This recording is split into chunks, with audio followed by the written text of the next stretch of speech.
Башқадыма самыди шагыр мақсатты канын проекта информацион тағдады парахат канын уймандар ақшчак фарштаты.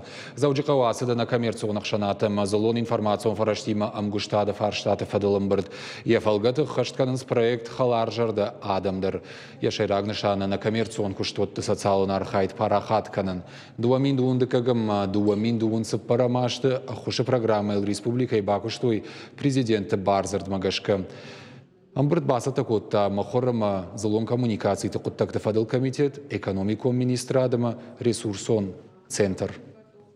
Определенный сегмент услуг государство планомерно передает и некоммерческим организациям, которые работают и в области образования, и в области патронажа, и в области благотворительности. Мы должны привлекать этих подвижников, я их так назову, для того, чтобы тот сегмент услуг, который они могут делать качественно, передавать им от деятельности государственных органов. Структурная программа состоит из 3 подпрограмм, но хочется остановиться на той подпрограмме, которая содержит в себе информационную поддержку некоммерческих организаций. Предусмотрена такая фотовыставка, как «Город добрых людей». Планируется проведение конкурса. Пишем про НКО, это конкурс журналистских работ.